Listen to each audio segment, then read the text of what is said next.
And how do you put together your tours? I know that you were saying before that you start completely from fresh. How do you look for like a subject to work around?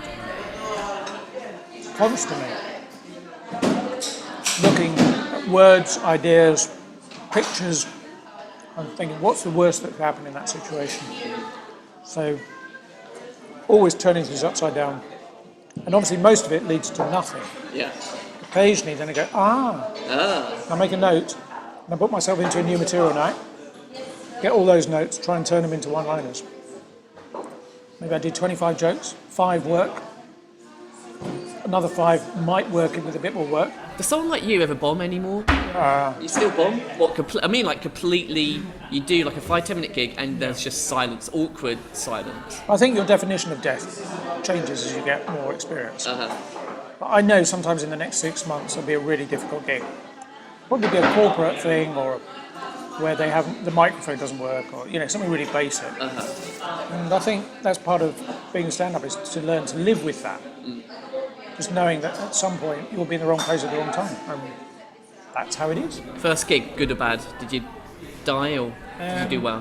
First open spot, died horribly. Died horribly. How long was it until you 2 years. 2 years.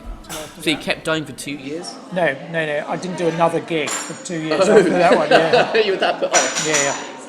Yeah. And then it went well, and then it was okay. And I think what you mustn't do is just book one gig in at a time, because then you're always measuring yourself about how that gig went. Yeah. Because if you book 10 in, then you can take a sort of average across them. But yeah, tiny little gigs also are at the mercy of the loud laughers. You can never, friends in the audience or whatever it is. Yeah. You think you're doing really well, and then you face a real crowd, and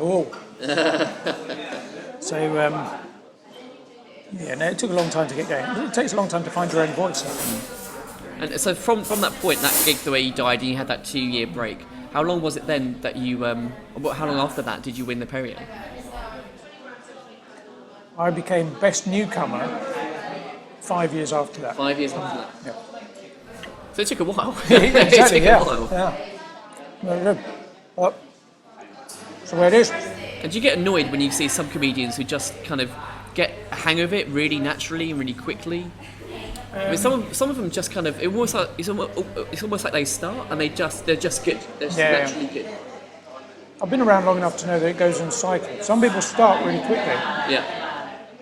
They get to 20 minutes and they may not change for 10 years from that point. Yeah. I mean, literally words, they may be the same.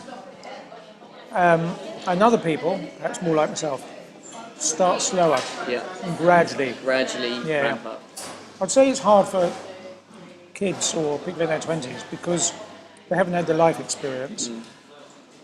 And we all started by doing an impression of a comedian rather than actually being a comedian. What was yours? Well, no, not even like an impression of someone who existed. Yeah. But like you're almost like a teenager at a party, pretending to be bigger than you are. Yeah. And you're a bit like some other people around at the time. Which is used, it's like a plant growing up a stick. The stick is the established comedian. But eventually, hopefully, you go off. Look how greasy my hands are. Yeah. Eventually, you go off and do your own thing. But you sort of begin on the template of someone else. Yeah. So when you were writing, did you find that you were writing in someone else's voice? Were you writing in the voices of When I started, I was writing in 100 different voices. That was a problem. It wasn't until I developed the idea of the hair and the jumpers, as it was. And did your sets become a lot easier after that? Yeah. I'm guessing because people established you very quickly as the It's a weird weird guy left field. Yeah. It acted as a signpost to where I was coming from. Yeah.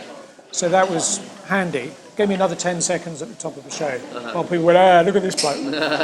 And they expected me to say odd stuff from that point on. So that worked really well.